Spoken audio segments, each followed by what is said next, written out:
Hey everybody, what's up? It's your girl Bondy Blue, and I am back for another Sistas review, y'all. Okay, so let's just go ahead and get into the travesty. That is Sistas on BET. So y'all, Andy goes into the boardroom. We all know the episode started off with the last one left off, which was with Gary and his wife Jasmine seated next to Morris, the slimy lawyer.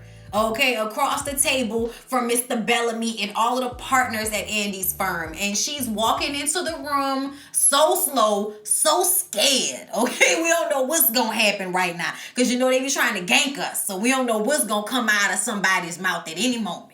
But of course, they got to tell her, at least 2 or 3 times to have a seat. I don't know why we got to go through this where they have to take so long to get people to do things they should just do automatically in the scene. It's kind of annoying. But anyway, Mrs. Borders says that they're here because she didn't tell her that she was having sex with her husband as soon as she walked through the door. Okay, you were going to represent me knowing that you were sleeping with my husband. And Andy is like, actually, I suggested that you go to another firm. And Morris is like, is that true? And Jasmine is like, yes, it is true. She did say that. And Andy was like, yes, I have it in minutes. I have the notes. Okay, I wrote down everything that was said. I did offer to get her in contact with another lawyer. We all know that Mr. Bellamy is the one that forced her to take this case. She said she won't take this case. He made her take this case, okay? So there should have been some responsibility on him, but she just sat there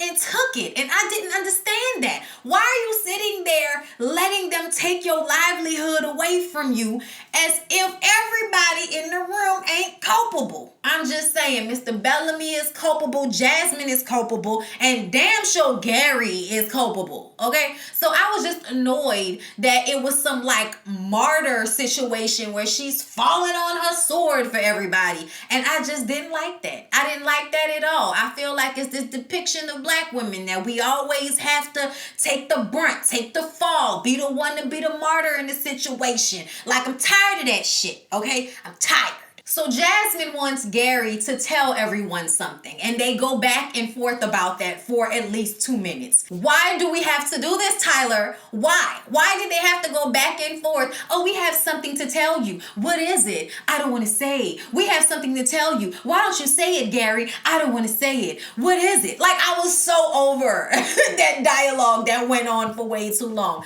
But ultimately, Gary told Jasmine that he asked Andy to help him keep his money by representing Jasmine in their divorce proceedings. Okay, now we all know that Andy said, boy, if you don't get out of my face with this. Andy completely turned him down and said that she would not do that, okay? But Gary told it to Jasmine, and now just because he asked Andy, that must mean that she was going to do that, even though she wasn't really representing Jasmine. She never was really representing Jasmine. The only thing she did was file the divorce paperwork for her. Did she even really file the divorce paperwork? But that was it. There wasn't really anything else that Andy did as a lawyer on Jasmine's behalf in order for her to feel like she can get this girl disbarred. Y'all didn't actually go through any court proceedings. So I don't understand how you can sue somebody for some shit that maybe almost happened, but didn't happen. You know what I'm saying? But either way, child, I'm not going to get into the legalities because that is not my forte, okay? Maybe, some real lawyers out there can tell us, okay? Lauren, girl, if you watch this show, if you watch my review of this show, Lauren, girl, let us know because you a real lawyer and you a family lawyer, so you'll know about something like this. Could Mrs. Boulders really come into the law office and sue them based off of something that didn't actually happen yet? Let me know. So because Gary's wife can't stop calling Andy a bitch, they suggest that she let Morris handle the rest of the meeting. So they get up and walk out. The partners at Andy's firm turn to Mr. Bellamy and Andy and say, well, what's probably going to happen for your protege, meaning we're going to fire her ass. We've never been sued before. This is ridiculous. They get up and walk out. Then Mr. Bellamy turns to Andy and says, wow, I'm so surprised that you didn't turn me in. You could have said something. I'll make sure they treat you fairly. And she's like, it's fine. It's fine. It's fine. It's like that's every woman on this show's favorite thing to say, it's fine, when it is completely and utterly not fine. Annoying, like just so annoying. So she runs to her office. I thought you just got fired, bitch. I'm confused, okay? Her assistant comes in. She's like, what do you think just happened? Okay, because the assistant wants to know what's going on. The assistant says that she will leave with Andy if Andy is fired. Andy says she's just waiting on them to let her know what they're going to do. And I'm like, I thought they told you they was going to fire you. I'm so confused. I thought they just said it. Child, please. So y'all, let's switch over to Karen for a minute. Karen is supposed to go back to work today, and she doesn't really want to go back to her salon where that lady's brain matter was all over the place. She don't really want to deal with that. So she sat outside in her car in a parking lot for, I guess, a few hours before Pam came to the door and said, hey, girl, what's going on? They cleaned it up. Come on in here. Like girl, come on back to work. It's all right. And she was like, look, do I have any clients today? She was like, no, you don't have no clients today. Well, I'm not going to come in today, all right? I'm just going to go on home. Call me if anything, transpires, okay? And then Karen gets on the phone with Andy, and Andy is walking to her car because she's been fired. But, we didn't get to see that part. We just know she's walking to the car with the box, and they decide that they're going to meet up at Andy's house. When she gets off the phone, Morris is standing next to her car like a stalker. She asked him if he knew he was going to be representing Mrs. Boulders when they saw each other at the club the night before. And he's like, yeah, I knew. I got the call earlier that day. So it was kind of on some grimy shit that he didn't even give her a heads up. But whatever. Then she asked him if Gary was on his wife's side as it pertained to getting her disbarred. And he was like, yeah, he was on his wife's side. I mean, technically that's what you told him to do. But yeah, he was on his wife's side. So now she's feeling some type of way. I said, girl, you should have been feeling some type of way this whole time. You asking stupid ass questions. What does that matter at this point? That don't even matter at this point. But whatever, Andy, whatever. Okay, your priorities are messed up. Morris offers Andy a job, even though he feels as if Mrs. Borders has every right to try to get Andy disbarred. I'm so confused. I'm like, so are you for Andy or are you not for Andy? I'm confused. And I feel like the dialogue was confusing because I didn't know what the hell was going on. I feel like they were trying to give us, this kind of grimy, suspect character in Morris. And he's also flirting with Andy and saying that, he could really help her through this situation. They just need to go get some drinks. So it's like, are you trying to say that she has to show you some type of attention in order for you to help her and give her a job and stop Mrs. Borders from taking her license from her? Like, I'm trying to understand. But, the dialogue is the dialogue. But whatever. Okay, Andy says that she is not interested. She gets in her car and we watch her back out and leave out of the parking lot. And I was like, why did we need to see that? Like the way they stretched out her pulling out of the parking lot and driving away and Morris watching her like some, stalker. Like, why did we need to see it like that? I was just like, you know what? Whatever. Dragging these scenes out. Sabrina and Maurice are down to the bank. And Maurice is still trying to apologize to Sabrina for everything that happened with Kelvin, but she's still upset. Even though she's going to act like she isn't upset. She just tells him to stay out of her business. And he's like, well, stop dragging me in your business, okay? But ultimately, the thirsty guy from the bar who got them into the club comes into the bank, okay? And he specifically asked for Sabrina's window because he wanted to show her that he was depositing an $800,000 check into his escrow account because he just bought this huge house. And he wants her to come and get in the pool because his master bedroom will just make her panties slide off. She's supposed to be so excited about the $800,000 check. And she's like, sir, I work at a bank. I see money like this all the time. He's like, ain't nobody coming in here with no money like that. I'm like, nigga, it's a bank. They are absolutely coming in there with money like that. What are you talking about? This is Atlanta. Like, child, I don't know what was wrong with that fool, okay? But he was just doing way too much. And don't nobody want no parts of that, okay? But she says, oh, you want me to come to the house? Is your wife gonna be there? He was like, oh, you been doing research on me.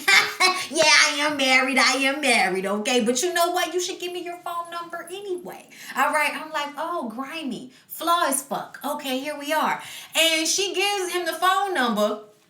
Come to find out it was Maurice's number because he called as soon as he walked out the bank and it was Maurice's phone that was ringing. I said, child, y'all know y'all be trying hard for that little laugh, but y'all got it out of me, okay?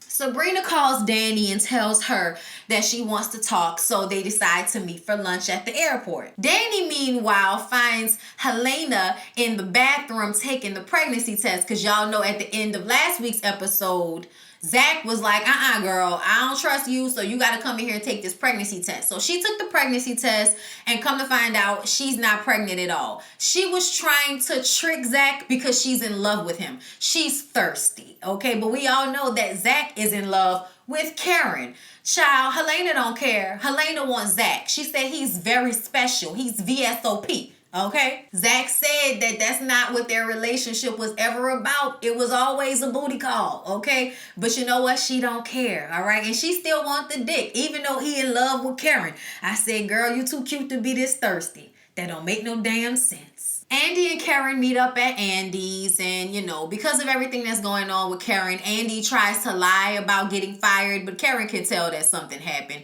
So Andy tells her about her morning meeting with the Boulders and how that all went down. And Karen is like, girl, you need to fight. Like the same thing I said. How you gonna let these people step over you like this, girl? Get back in there and fight for your life. You done worked too damn hard for this. Okay, to let this bored wives of Atlanta looking bitch take your life from you all because her husband is thirsty for everybody's cooch but hers. You need to get in there and do what you gotta do. You're a lawyer, ain't you? Fight. That's what Karen told her. I agree, okay? But it didn't take, much begging for her to decide to go back in there and fight for her career, y'all. Andy's character sometimes is just...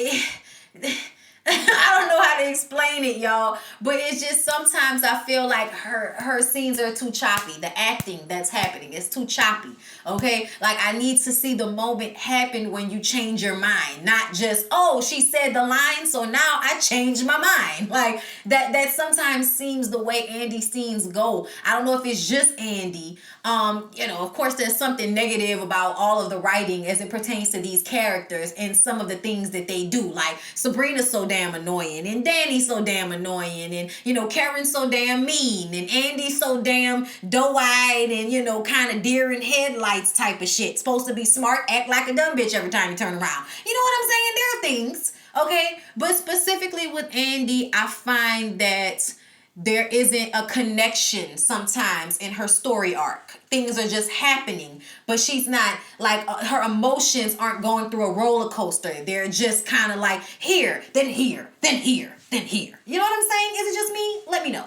Sabrina talks to Danny about Calvin and how his dad came into the bank to convince her that he wasn't gay or bisexual. And Danny says the same thing that we've all been saying. Let it go, girl. Find you another man. You are too chocolatey and beautiful for all of this. Find another man who you don't have to go through all of this with. I don't give a shit about Calvin's backstory. Okay, let him figure that out. It's 2020. I'm sure there's some girl out there that's eating ass and does not mind pegging a man in the bedroom. Find her. Find her. Meanwhile, the cowboy is blowing up Danny's phone. By her definition, 2 text messages are blowing her phone up, okay? He just wants to see her again, and she's not answering any of the messages back. So Sabrina takes her phone and answers for her, okay? Danny's so upset because, I just met him. And it's like, oh, girl, I really wish you'd stop. Like, I can't stand when women won't allow a man to court them.